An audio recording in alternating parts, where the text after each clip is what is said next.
اور اب رک کریں تاندلیاں والا کا، جہاں پر آپ کو بتائیں کہ جماعت اسلامی تاندہ والا کے زیر اہتمام سالانہ اجتماع ارکان جامعہ مسجد کرتبہ میں منعقد ہوا۔ اجتماع سے نائب امیر جماعت اسلامی پاکستان محترم راشد نسیم صاحب نے شرکت کی۔ ان کے علاوہ نائب امیر سردار ظفر حسین صاحب نے بھی شرکت کی۔ پیر مدثر احمد شاہ چشتی نے ضلع بھر سے آنے والے ارکان کو خوش آمدید کہا۔ جماعت اسلامی کے سالانہ کام کا بھی جائزہ لیا۔ اس حوالے سے جماعت اسلامی اپنے ارکان کی تربیت کا خصوصی اہتمام کرتی ہے۔ محترم راشد نسیم صاحب نے ارکان جماعت کی ذمہ داری کے حوالے سے گفتگو کرتے ہوئے کہا کہ ہم ایک نظریاتی جماعت ہیں اور نظریہ کبھی ختم نہیں ہو سکتا۔ انشاءاللہ جماعت اسلامی تاندہ والا میں اپنی پوری آب و تاب سے موجود ہے۔ انہوں نے تاندہ والا میں جماعت اسلامی کے کام کو سراہا اور ارکان جماعت کو کامیاب جلسہ عام پر مبارکباد بھی پیش کی۔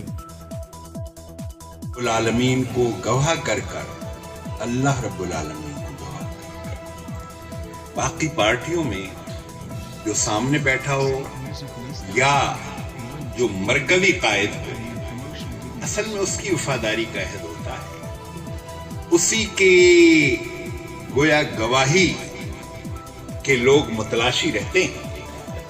لیکن یہاں اللہ رب العالمین کو گواہ کر کے میں نے اور آپ نے حلف پڑھا تھا، بلکہ جماعت اسلامی جب وجود میں آئی اور سید ابو العلا مودودی رحمۃ اللہ علیہ ان کی قیادت میں 75 لوگوں نے پہلی دفعہ جب یہ حلف پڑھا، اور آج یہ لگتا ہے کہ یہ حلف پڑھنے والے بزرگ ہیں۔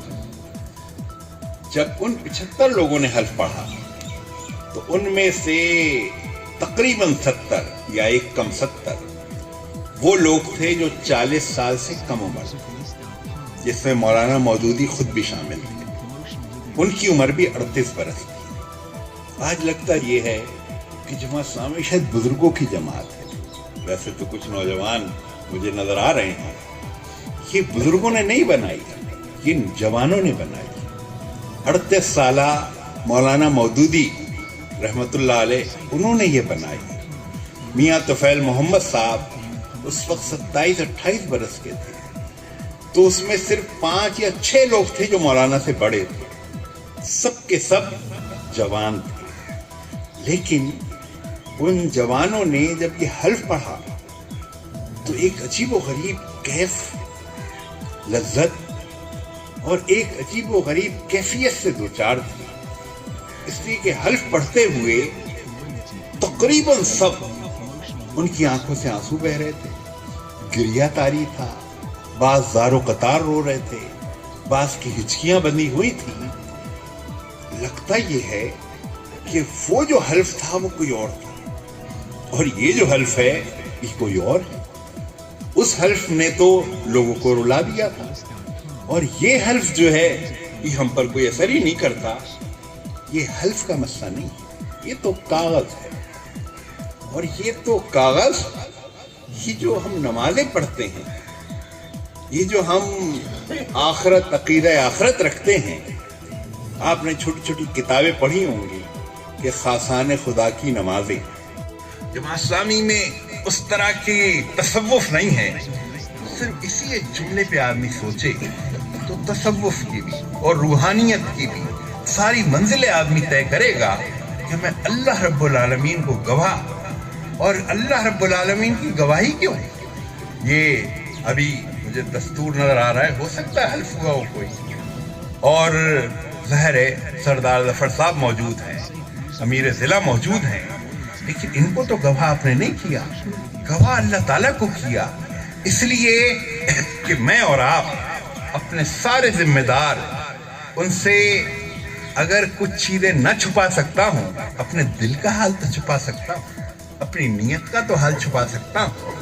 جو چھپے میں میں کرتا ہوں وہ تو میں چھپا سکتا ہوں، میری نگاہیں جو کچھ دیکھتی ہیں وہ تو میں چھپا سکتا ہوں، اور واقعہ یہ ہے، لیکن وہ رب وہ ہے جو ہماری نگاہوں کو جانتا ہے، ہمارے قلب کو جانتا ہے، ہماری نیتوں کو جانتا ہے، وہ تو ہمارے اندر کے انسان کو جانتا ہے۔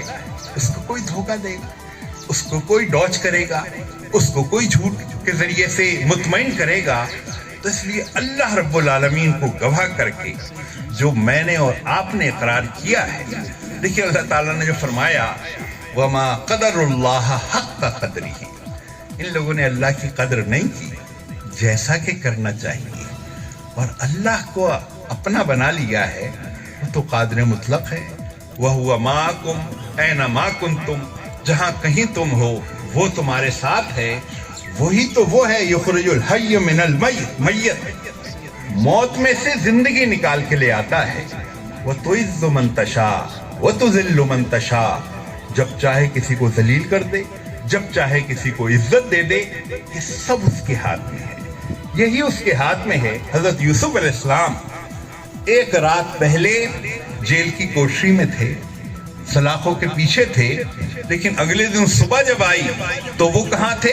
تخت شاہی پہ بیٹھے ہوئے تھے. حکومت ان کے زیر سایہ آ گئی تھی، اور وہاں اللہ تعالیٰ نے فرمایا واللہ غالب علی امرہ ولکن اکثر الناس لا یعلمون. اللہ تعالیٰ اپنے کاموں پر غالب ہے، لوگ سمجھتے نہیں ہیں اس اللہ کو اپنا گواہ، اپنا ساتھی، اپنے قریب محسوس. لیکن واقعہ یہ جو ابھی الیکشن کی بات، یہ جماعت اسلامی کے لوگ یہ اگر سوچیں گے پی ٹی آئی کے طریقے پر چل کر الیکشن جیت جائیں گے، پی ٹی آئی کا طریقہ کچھ اور ہے، پیپلز پارٹی کا طریقہ کچھ اور ہے. ان کے جو سیکولر طریقے، لادینیت کے قریب طریقے، اس کی اگر ہم پیروی کی کوشش کریں گے ہم پیچھے رہ جائیں گے. نہ برکت، یہ کام تو ہے برکت کا، ہاتھ ہے اللہ کا، بندے مومن کا ہاتھ، غالب و کار آفرین، کار کشا کار ساتھ نظر آتا تھا. کبھی کوئی اور نشان، کبھی کوئی اور جھنڈا، اور جماعت اسلامی کی شناخت اور جماعت اسلامی کا پیغام گویا مدھم ہوتا گیا اور گم ہوتا گیا اور نظروں سے اوجھل ہوتا گیا. تو اس پہلو سے اصل چیز جماعت اسلامی اور اس کا پیغام اور اس کی دعوت ہے، اور اس میں اتنی جان ہے اور اتنی کشش ہے کہ اس کشش کو پہلے اپنے اندر پیدا کرنا پڑے گا، پہلے خود سمجھنا پڑے گا پیغام کیا ہے. لیکن وہ حالات میں گرد و غبار ایسا اڑا ہوا ہے اور حالات کا دباؤ ایسا ہے کہ ہمارا بھی یہ خیال ہوتا ہے یار پی ٹی آئی کے طرز پر چلیں اور مسلم لیگ کے طرز پر چلیں اور پیپلز پارٹی والا طرز اختیار کریں اور کراچی میں ایم کیو ایم جیتی تھی اس کے طرز پر اختیار کریں. اپنی مٹی ہی پہ چلنے کا سلیقہ سیکھو، سنگ مرمر پہ چلو گے تو پھسل جاؤ گے. تو یہ جماعت اسلامی کی الگ شان اور الگ اٹھان ہے. اور وہ جو علامہ اقبال نے کہا کہ اپنی ملت سے قیاس اقوام مغرب کو نہ کر، خاص ہے ترکیب میں قوم رسول ہاشمی. رسول ہاشمی کی امت، ان کے پیغام کو غالب کرنے والے وہ عمران خان کی پیروی کریں، وہ نواز شریف کی پیروی کریں، وہ بلاول بھٹو کی پیروی کریں. آپ سوچیں یہ اللہ تعالیٰ اس سے خوش ہوتا ہوگا یا غضبناک ہوتا ہوگا. تو اس پہلو سے وَمَنْ أَحْسَنُ قَوْلًا مِمَّنْ دَعَا إِلَى اللَّهِ، اس سے اچھی بات کسی کی نہیں کہ اللہ کی طرف بلایا جائے. لیکن آپ پھر یہ سوچیں گے کہ اچھا اس کا مطلب یہ ہے قیامت تک اب کچھ نہیں ہو سکتا، کیونکہ یہ کام تو قیامت تک ہو ہی نہیں سکتا. لیکن آج قیامت اگر قریب ہے تو خلفائے راشدین کتنے ہیں؟ 4. کیوں ہم جانتے ہیں؟ کیوں وہ گم نہیں ہو گئے؟ کیوں وہ غائب نہیں ہو گئے؟ ورنہ تو یہ جو صدیوں کا گرد و غبار اڑتا رہا، خلافت راشدہ غائب ہو جانی چاہیے. 4 کی بجائے 4000 ہو جانا چاہیے. ہر ایک آ کر کہتا رہا کہ میں نے تو خانہ کعبہ میں نماز پڑھائی ہے، میں نے تو خانہ کعبہ کی چھت پہ نماز پڑھی ہے، میرے لیے تو مسجد نبوی کے روزے کو کھولا گیا ہے. لیکن یہ امت، یہ اللہ کا کام ہے. کنفیوز نہیں ہوئی، کوئی بھام نہیں ہوا کہ اس نے خانہ کعبہ میں نماز پڑھا لی تو وہ بھی خلیفہ ہو گیا، روزہ رسول صلی اللہ علیہ وسلم اس کے لیے کھولا گیا تو وہ بھی خلیفہ. کوئی خلیفہ نہیں ہوا، بلکہ حضرت عمر بن عبدالعزیز 5ویں خلیفہ راشد شمار ہوتے ہیں. انہوں نے تو شاید ایک مرتبہ بھی حج اور عمرہ نہیں کیا، لیکن 5ویں خلیفہ راشد شمار ہو رہے ہیں. اس کا مطلب کیا ہے؟